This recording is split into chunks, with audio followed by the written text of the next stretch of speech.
আকাশবাণী কলকাতা। খবর পড়ছি প্রিয়া বিশ্বকর্মা। প্রথমে বিশেষ বিশেষ খবর।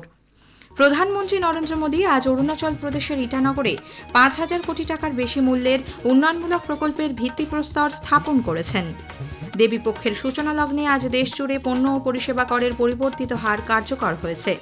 কেন্দ্রীয় স্বরাষ্ট্রমন্ত্রী অমিত শাহ বলেছেন, জিএসটি সংস্কার দরিদ্র, যুবক, কৃষক এবং মহিলাদের ক্ষমতায়নে প্রধানমন্ত্রী নরেন্দ্র মোদীর কঠোর সংকল্পের প্রতিফলন। প্রতিরক্ষামন্ত্রী রাজনাথ সিং বলেছেন, ভারতের প্রতিরক্ষা উৎপাদন ১,৫০,০০০ কোটি টাকায় পৌঁছেছে। উপরাষ্ট্রপতি সিপি রাধাকৃষ্ণন আজ নতুন দিল্লিতে প্রধানমন্ত্রীর ভাষণের ওপর সংকলিত 2টি বই প্রকাশ করেছেন। কলকাতা প্রিমিয়ার ডিভিশন লিগে ইস্টবেঙ্গল আজ ইউনাইটেড স্পোর্টস ক্লাবের মুখোমুখি হবে। আসছে বিস্তারিত খবরে। প্রধানমন্ত্রী নরেন্দ্র মোদী আজ অরুণাচল প্রদেশের ইটানগরে ৫,০০০ কোটি টাকার বেশি মূল্যের উন্নয়নমূলক প্রকল্পের ভিত্তিপ্রস্তর স্থাপন করেছেন। এর মধ্যে রয়েছে ৩,৭০০ কোটি টাকারও বেশি মূল্যের 2টি প্রধান জলবিদ্যুৎ প্রকল্প। এছাড়াও রয়েছে ১,২৯১ কোটি টাকার বিভিন্ন পরিকাঠামো প্রকল্প। প্রধানমন্ত্রী এরপর বিকেলে ত্রিপুরায় গোমতী জেলার উদয়পুরে মাতাবাড়িতে নবরূপে সজ্জিত ত্রিপুরা সুন্দরী মন্দির চত্বরের উন্নয়নমূলক কাজের উদ্বোধন করবেন। কেন্দ্রীয় সরকারের প্রসাদ প্রকল্পের আওতায় এই কাজ করা হয়েছে। দেবীপক্ষের সূচনা লগ্নে আজ দেশজুড়ে পণ্য ও পরিষেবা করের পরিবর্তিত হার কার্যকর হয়েছে। একটি প্রতিবেদন। দেবীপক্ষ এবং নবরাত্রির শুরুতেই সারা দেশ জুড়ে শুরু হয়েছে জিএসটি সাশ্রয় উৎসব।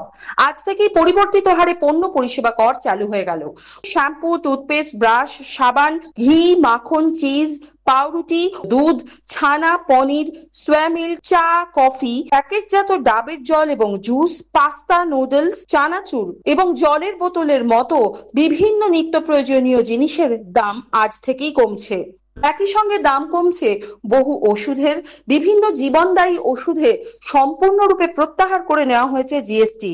স্কুল পড়ুয়াদের স্বার্থে খাতা, ম্যাপ, পেন্সিল, রাবার, শার্পনার, রং পেন্সিলের দাম কমছে। কৃষকদের জন্য কমছে কৃষি সরঞ্জামের দামও। রেল মন্ত্রক ইতোমধ্যেই ঘোষণা করেছে, তাদের রেলনির জলের বোতলের দাম আজ থেকে 15 টাকার পরিবর্তে 14 টাকায় বিক্রি করা হবে। দাম বাড়ছে বিলাসবহুল গাড়ি, 350 সিসির ওপর motorcycle, private jet, racing car, তামাকজাত দ্রব্য, পান মশলা এবং কার্বনযুক্ত পানীয়ের। একটি দোকানের মালিক জানালেন, জিএসটি হার কমায় তাদের সঙ্গে সঙ্গে উপকৃত হবেন ক্রেতারাও। দোকানে আমরা দুধ, ছানা, পনির, কনডেন্স মিল্ক, বাটার ইত্যাদি আমরা বিক্রি করি।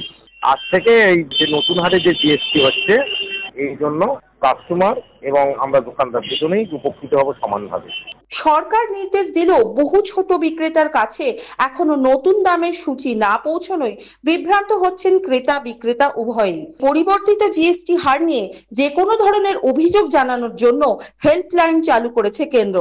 জাতীয় ক্রেতা সুরক্ষা হেল্পলাইনের ইনগ্রাম পোর্টালে আলাদা করে এই ব্যবস্থা রাখা হয়েছে। কাশ্মীর নাহার, আকাশবাণী সংবাদ, কলকাতা। প্রধানমন্ত্রী নরেন্দ্র মোদী বলেছেন, নতুন হারে জিএসটি কার্যকর হওয়ার পাশাপাশি আজ জিএসটি সাশ্রয় উৎসবেরও সূচনা হয়েছে। গতকাল জাতির উদ্দেশ্যে ভাষণে শ্রী মোদী বলেন, পণ্য ও পরিষেবা করের নতুন হার এক দেশ এক করের স্বপ্নকে বাস্তবায়িত করবে।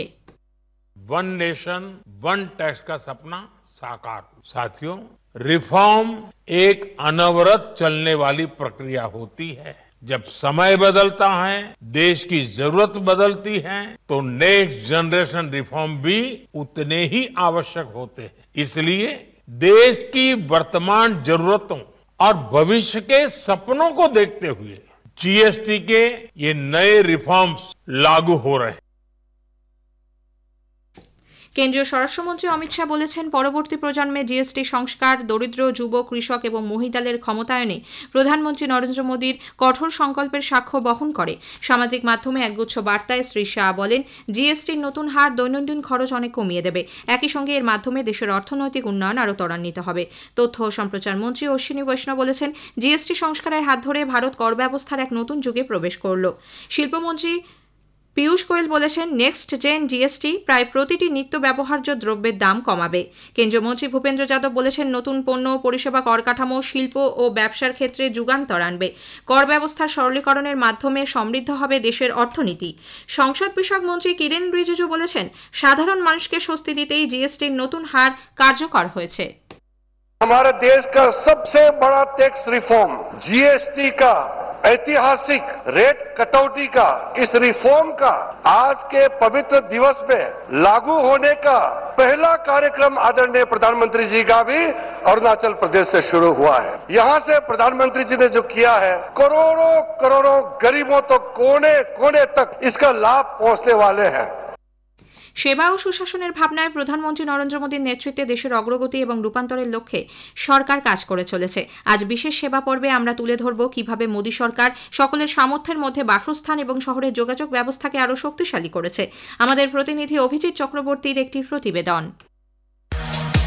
মেট্রো আজ শুধুমাত্র এক পরিবহনের মাধ্যম নয়, এটি শহুরে সুস্থায়ী জীবনযাপনের লক্ষ্যে ভারতের উন্নতির কাহিনীতে এক উদ্ভাবনী উচ্চাকাঙ্ক্ষা জীবনরেখায় পরিণত হয়েছে।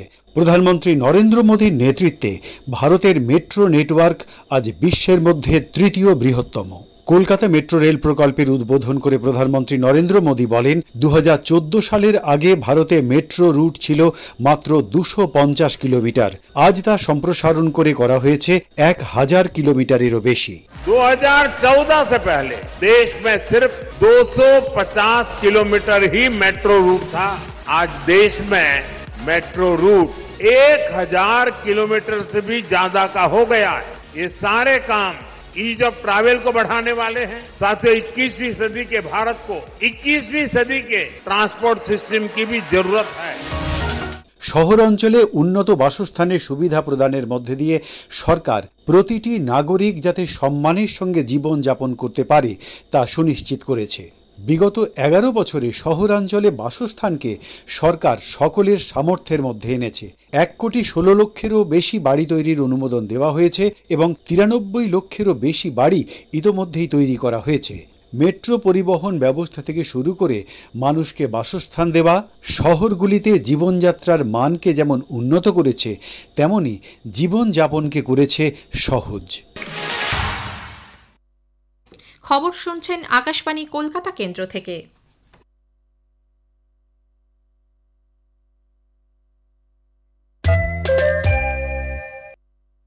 আমাদের সংবাদ শোনা যাচ্ছে ইউটিউব চ্যানেল আকাশবাণী সংবাদ বাংলা, ফেসবুক ও ইনস্টাগ্রাম আকাশবাণী সংবাদ কলকাতা এবং এক্স হ্যান্ডেল AIR নিউজ কলকাতাতে।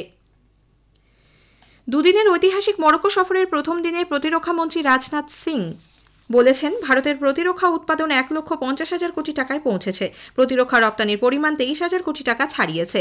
রাবাতে তিনি গতকাল সেখানে বসবাসকারী ভারতীয়দের সঙ্গে কথা বলেন এবং সে দেশে ও মাতৃভূমিতে তাদের অবদানের প্রশংসা করেন। এই প্রথম কোনো ভারতীয় প্রতিরক্ষা মন্ত্রী উত্তর আফ্রিকার দেশ সফর করছেন, যা ভারত এবং মরক্কোর মধ্যে কৌশলগত সম্পর্ক আরও জোরদার করার ইঙ্গিত দেয়। সামাজিক মাধ্যমে প্রতিরক্ষা মন্ত্রী রাজনাথ সিং মরক্কোয় বসবাসকারী ভারতীয়দের প্রশংসা করেন। প্রতিরক্ষা মন্ত্রক এক বিবৃতিতে জানিয়েছে, মরক্কোর জাতীয় প্রতিরক্ষা মন্ত্রীর আমন্ত্রণে শ্রী সিং এই সফরে দুদেশের প্রতিরক্ষা কৌশল এবং শিল্পক্ষেত্রে সহযোগিতা আরও বাড়বে। উপরাষ্ট্রপতি সিপি রাধাকৃষ্ণন আজ নতুন দিল্লিতে প্রধানমন্ত্রী নরেন্দ্র মোদীর ভাষণের ওপর দুটি সংকলিত বই, সবকা সাথ সবকা বিকাশ, সবকা বিশ্বাস সবকা প্রয়াস প্রকাশ করেছেন। অনুষ্ঠানে ভাষণ দিতে গিয়ে শ্রী রাধাকৃষ্ণন বলেন, প্রধানমন্ত্রী নরেন্দ্র মোদী দেশ ও বিদেশের লক্ষ লক্ষ মানুষের জন্য অনুপ্রেরণা। তিনি বলেন, প্রধানমন্ত্রী নরেন্দ্র মোদীর দ্বিতীয় মেয়াদের চতুর্থ এবং পঞ্চম বছরের নির্বাচিত বক্তৃতা সম্বলিত এই বইগুলি বিভিন্ন উপায়ে সুশাসনের প্রতি তার দৃষ্টিভঙ্গি প্রকাশ করে।